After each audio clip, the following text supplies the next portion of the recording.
Bismillahirrahmanirrahim. Alhamdulillahirabbil alamin. Wassalatu wassalamu ala sayyidina Muhammadin wa ala alihi wa sahbihi ajma'in. Subhanaka la ilma lana illa ma 'allamtana innaka antal alimul hakim. Allahumma faqihna fid din wa 'allimna ta'wil wa tsabbit alsinana wahdi qulubana washrah sudurana thumma amma ba'd. Nastamir durusana usulul fiqh fi kitab Al-Qawaid Al-Asasiyah li Sayyid Muhammad bin Alawi Al-Maliki nata'ala bihi wa bi'ulumihi wa bijahihi wa bisirrihi fid darain amin.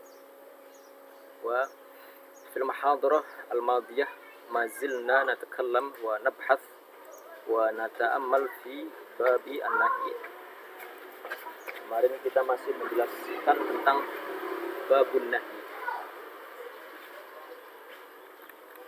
Mulai dari definisi, kemudian an-nahyu min mustalzimatil amri, kaidah-kaidah yang terkait dengan amr ya. Karena an-nahyu min mustalzimatil amri, bahwasanya nahi itu merupakan ada kaitan yang erat dengan amar.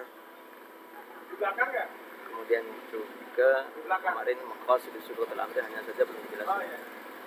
Mungkin sekarang penjelasan terlebih dahulu, nanti dilanjutkan man huwa al-mukhatab bitaklif, siapakah yang berkewajiban melaksanakan apa yang diperintahkan dalam Al-Quran dan hadis.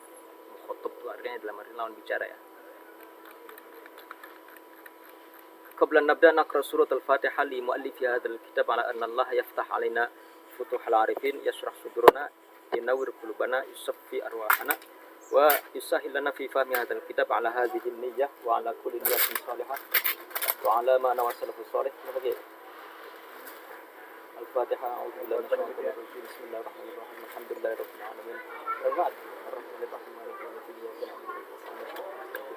Shiratal ladzina an'amta 'alaihim ghairil maghdubi 'alaihim waladdallin. Yang kemarin Iya.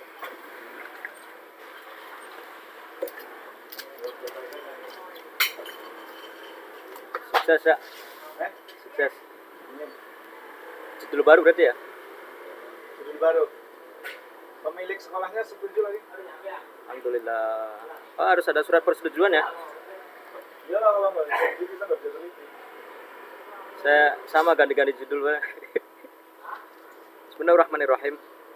Qal musannif rahimahullahu taala wa nafa'ana bihi bi 'ulumihi wa 'ulumikum wa 'ulumi sairus salihina fid darin amin. Kemarin kita sudah maknain di babun nahi ya. Mungkin sekarang penjelasan babu an-nahi. Yang pertama adalah, yang paling pertama dan yang paling penting adalah tentang definisi.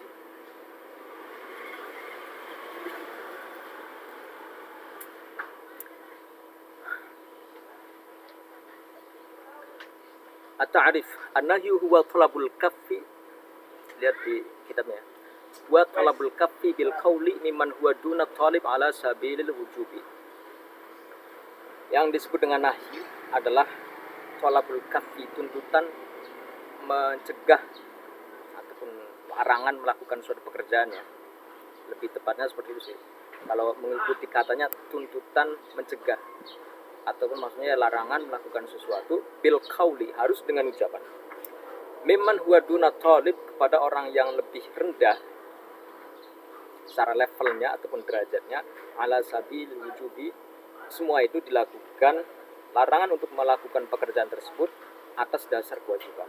Jadi qayyidnya ataupun ketentuannya ada berapa? Pertama talabul kafi bil qauli mimman huwa duna talib ala sabil wujub, ada 4 ketentuannya.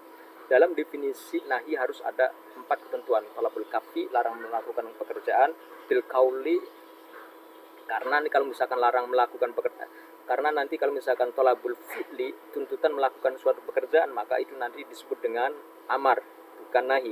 Oke? Nanti di belakang dijelaskan bahwasanya at-talab, tuntutan di dalam hal ini itu berkait dengan 2 hal. Ada kalanya talabul fi'li, tuntutan melakukan pekerjaan, ada kalanya talabul kafi, tuntutan meninggalkan suatu pekerjaan. Nah, bil qauli dalam arti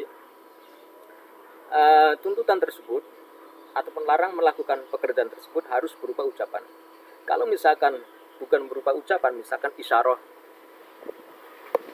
dengan isyarah tangan seperti ini misalkan, itu maka tidak bisa disebut dengan nahi, harus berupa ucapan. Makanya objek kajian kita di sini nahi ya, merupakan salah satu metodologi untuk mengkaji Al-Quran dan hadis, karena objek kajian kita dalam usul fikih adalah Al-Quran dan hadis yang memang berupa ucapan, kalamullah wa kalamu rasulihi sallallahu alaihi wasallam. Itu ketentuan yang kedua, harus berupa ucapan, isyarah tidak. Mimman huwa duna talib ala sabil wujubi. Nggih.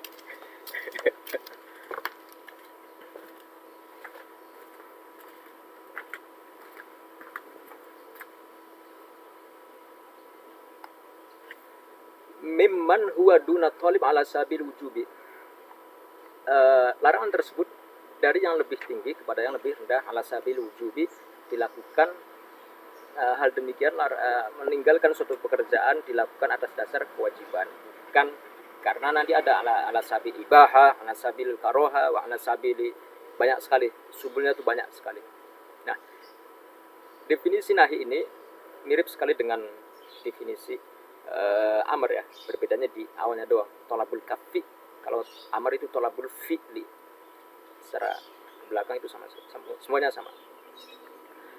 Nastamir wa qawluna fi ta'rifil amri wan nahyi mimman huwa duna talib yufidu annahu yustaratu fil amri wan nahyi al-'uluw wa huwa suduru dhalika min al-'ali ila al-adna wa hadha huwa al-mashhur wa tahqiq annahu la yustaratu fil amri wan nahyi al-'uluw ay suduruhuma min al-'ali ila al-adna wa la al-isti'la ay suduruhuma mimman yudhiru at-ta'azuma 'ala al-matruk minhu bidalil qawlihi ta'ala hikayatan 'an fir'auna khitaban liqaumihi famadza ta'muruni, aslinya ta'muruni, buang ya. Nah, intinya dalam paragraf, di satu paragraf ini intinya bahwa berangkat dari sebuah pertanyaan, hal yustartu fil amri wan nahyi al-'uluw. Apakah nanti pertanyaan ujiannya seperti itu ya? Halil amru wan nahyu yustartu, hal yustartu fil amri wan nahyi al-'uluw.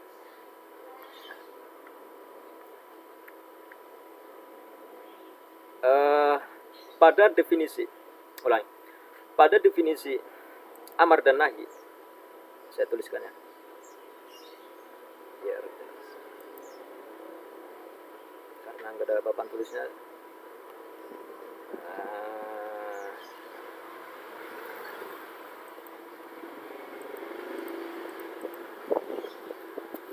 Karena nggak live, makanya saya tulis papan tulis sendiri. Ada papan tulis nganggur sini. Tadi kan definisi nahi itu tolabul kafi bil qauli miman huwa duna talib ala sabil wujub. Ini seperti halnya di kitab tadi ya. Lafat miman huwa duna talib. Okay. Pada definisi amar dan nahi itu menunjukkan bahwasanya dalam amar dan nahi itu disyaratkan adanya al-'uluw, dalam arti yang memerintahkan itu harus lebih tinggi levelnya ataupun derajatnya daripada orang yang diperintahkan. Wa hadza huwa inda al-qauli. Tadi ana bikin nih.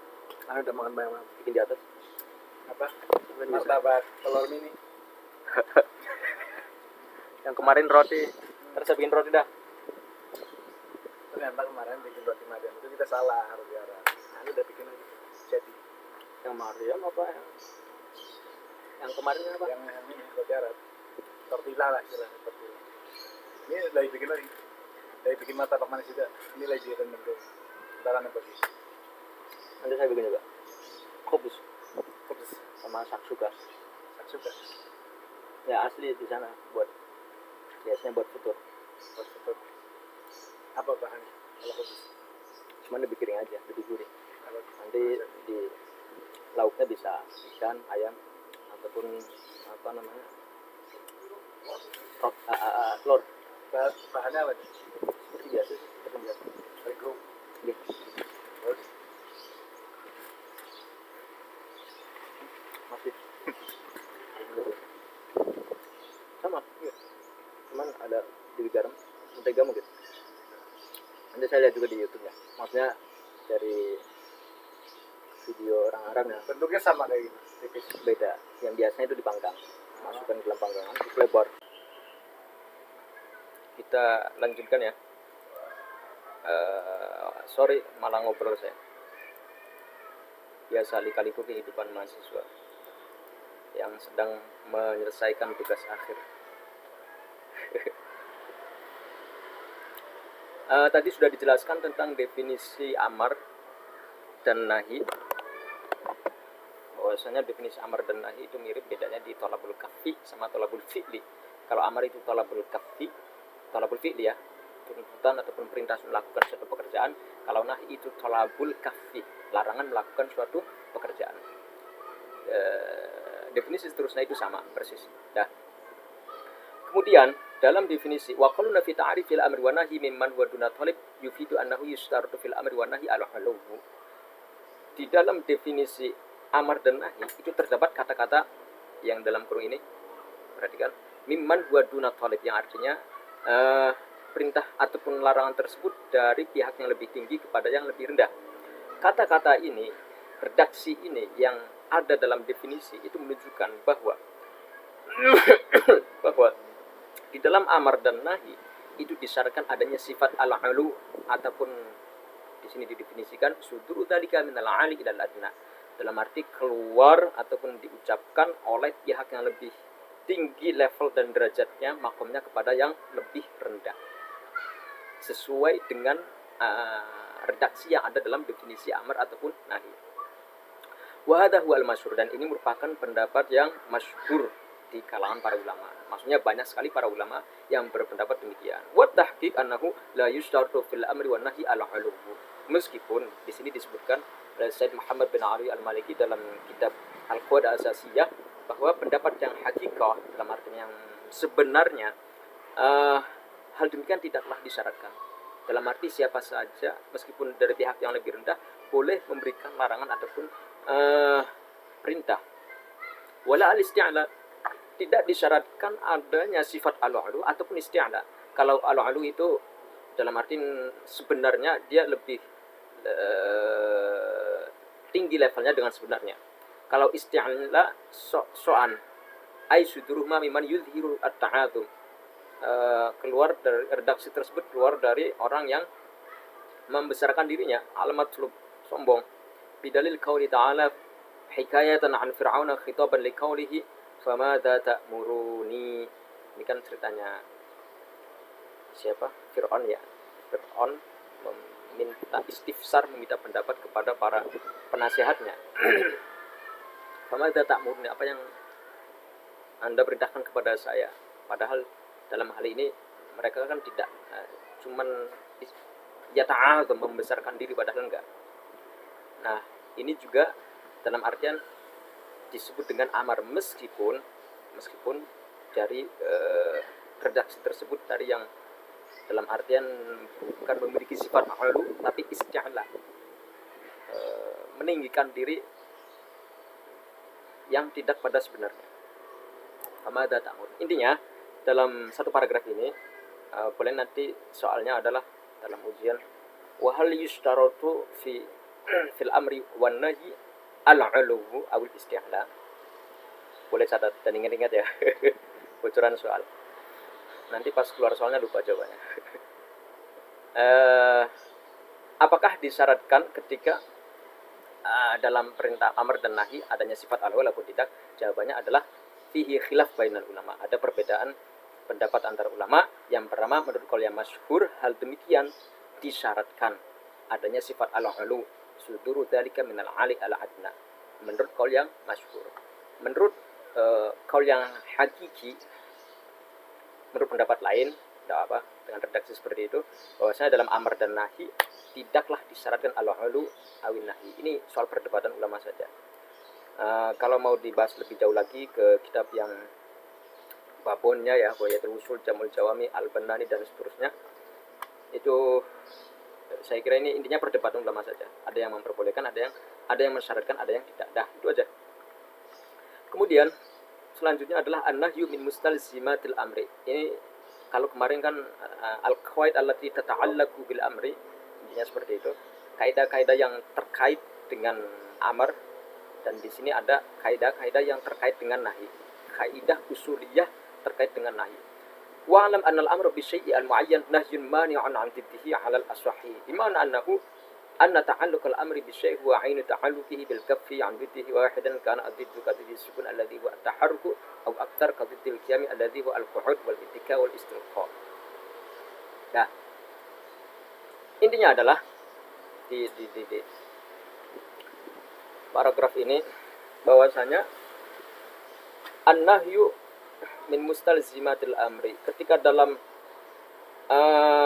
amar ada kaidah al-amru an syai'in nahyun an diddihi, begitu juga dalam nahi sebaliknya. An-nahyu an syai'in amrun an diddihi. Larangan atas sesuatu itu merupakan perintah atas kebalikannya. Oke. Intinya sih seperti itu dari ini. Ini kaidah-kaidah yang terkait dengan al-amr wan nahy. Apa kaidahnya? An-nahyu an syai'in, saya ulangi, an-nahyu an syai'in amrun an diddi. Nah, intinya larangan atas sesuatu itu merupakan perintah atas kebalikannya. Contohnya seperti apa? Contohnya seperti di sini, contohnya disebutkan ada tiwa taharruk. Ya udah, ketika larangan untuk diam, alladzi huwa at-taharruk atau aktsar qadidil qiyam. Ketika ada larangan untuk diam, maka di situ berarti perintah untuk bergerak. Intinya kan seperti itu. Ya.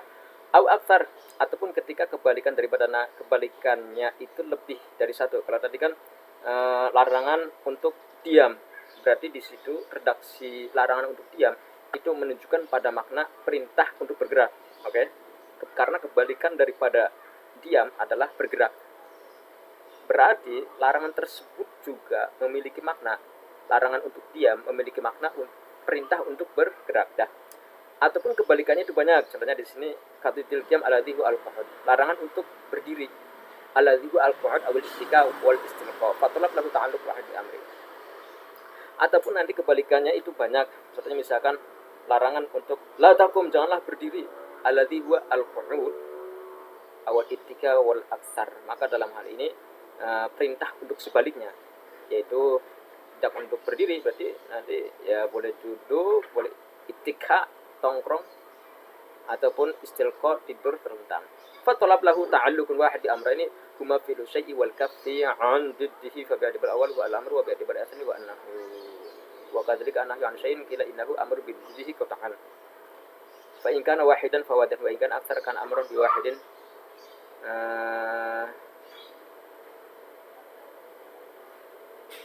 wa ta'inu al-masla fi khilaf yutlabut dah begini itu. Al-amru an-nahyu 'an syai'in, catat ya. An-nahyu 'an syai'in, saya tulis ya. Nah ini al-qawaid allati tata'allaqu bi an-nahi, kaidah-kaidah yang terkait dengan nahi. Karena belajar usul fikih ini semestinya harus, saya fikih aja banyak coret-coret, apalagi usul fikih ya sebenarnya. Ini ada papan tulis nganggur, jadi saya tetap bisa nulis di papan tulis. Saya foto mana? Dikit. Ini yang harus tulis. Ini inti daripada paragraf tadi ya. Intinya nanti ada dua kaidah terkait nahi. Kalau kemarin kan kaidah yang terkait dengan amar ada 4 ya. Di sini ya sementara yang saya tulis ada 2 sesuai ada di kitab. Belum ada tambahan. An-nahyu an syai'in amrun 'an diddihi. Ini wajib kalian catat bahwasanya larangan atas sesuatu itu merupakan amrun, perintah an diddihi, perintah atas kebalikannya. Nanti di bawahnya an-nahyu yaqtadi fasadul manhi anhu. Setelah ini.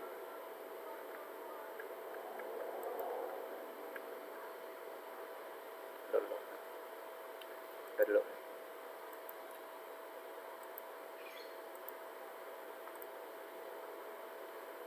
Dah. Selanjutnya, itu yang pertama, kaidah yang terkait dengan nahi. Wa min mustalzimatin nahi fasadul manhi anhu syar'an. Ini yang agak rumit karena banyak sekali pembagiannya. Selanjutnya adalah tadi yang kedua, yaitu an-nahyu yaqtadi fasadul manhi anhu. Bahwasanya larangan atas sesuatu itu menunjukkan bahwasanya yang dilarang itu fasad, rusak, ataupun buruk, ataupun berdosa. Wa min mustalzimatin nahi fasadul manhi anhu syar'an. Jadi alal ashahi inda Syafi'i wal Malikiyah sawa'un kana al manhi anhu min al ibadat, baik larangan tersebut itu atas atau sesuatu yang bersifat ibadah awil muamalah. Di sini ada dua kategori ya. Larangan atas suatu amaliyah ibadah ataupun larangan atas suatu muamalah, hubungan interaksi dengan sesama manusia. Wa fil ibadah sawa'un kana nahyun sawa'un nahyun anha li'ainiha ka salatil haid wa shaumiha aw li amrin lazimin laha ka shaumi yaumin nahri lil i'radi bihi an diyafatillah. Kalian perhatikan ini aja. Sudah saya tuliskan. Jelas gak? Semoga jelas ya.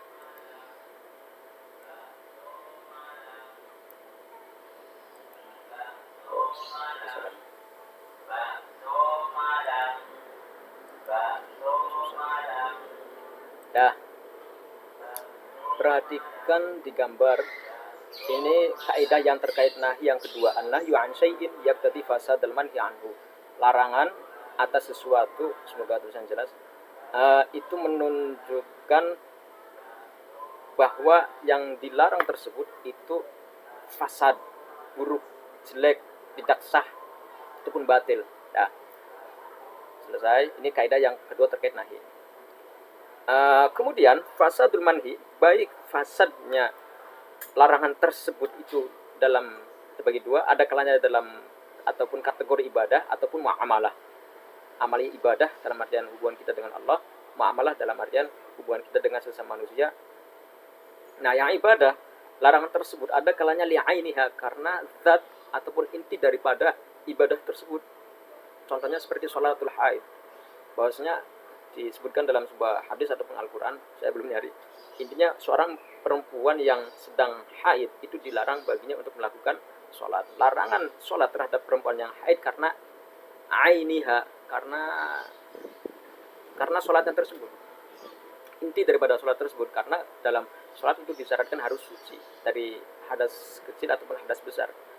Perempuan yang haid dalam artian berhadas besar, dalam hal ini dia tidak sah ketika melakukan sholat. Oleh karena itu larangan di sini itu terkait bahwasanya yang ia lakukan yaitu sholat itu fasad dalam artian batil dan tidaklah sah. Oke? Larangan tersebut itu ada pada inti ataupun zat daripada esensi daripada sholat itu sendiri. Li'ainiha. Ini lafaz li'ainiha. Semoga tulisan saya kebaca. Yang kedua adalah li amrin lazimin laha.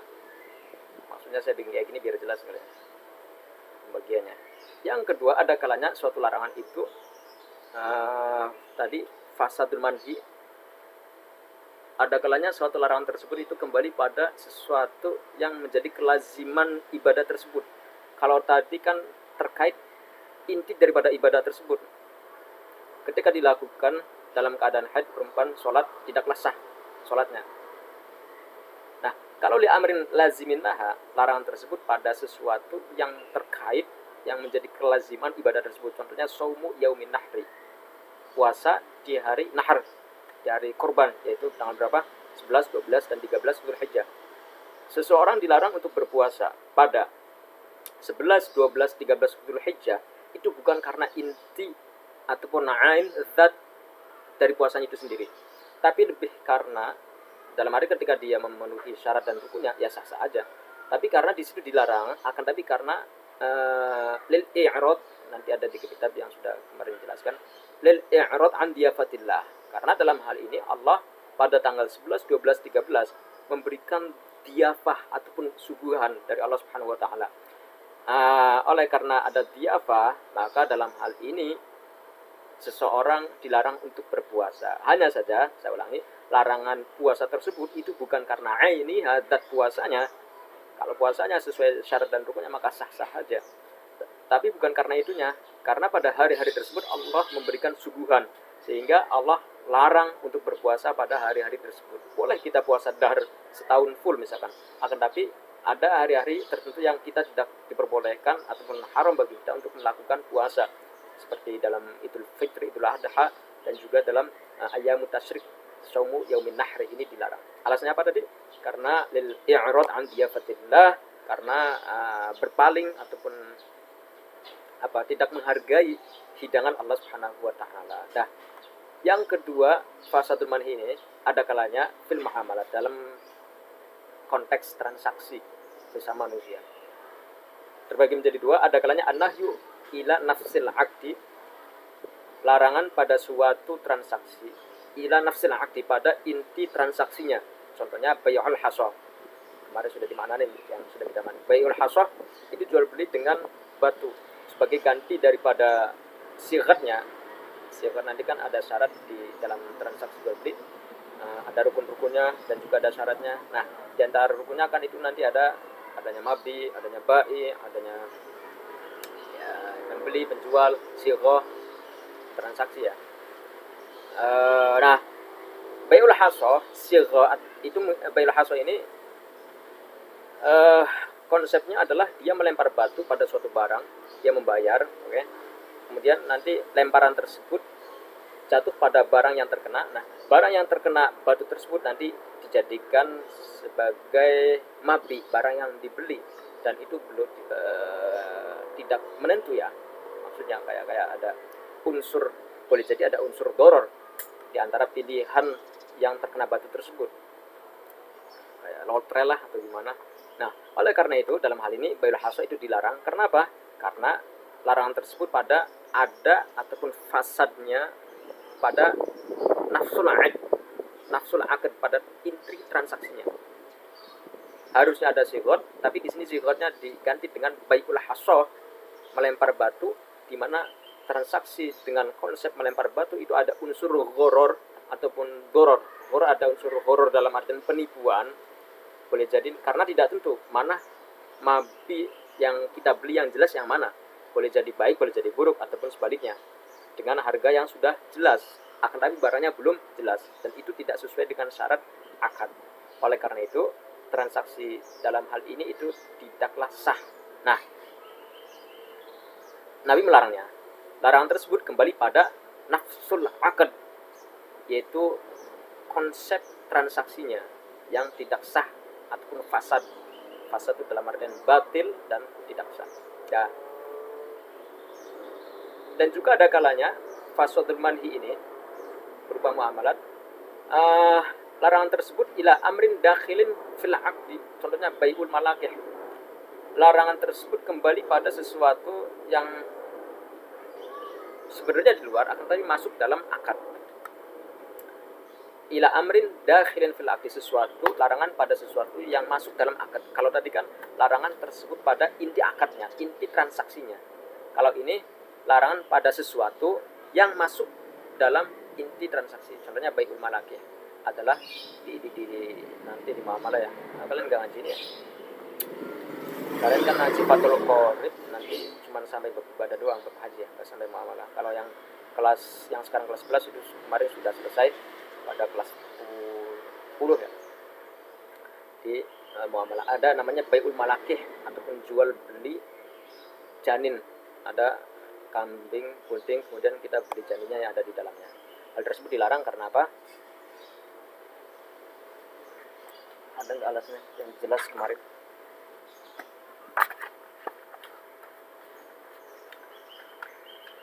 Karena belum jelas intinya sih. Kemarin alasannya saya sok-sok hafal lagi.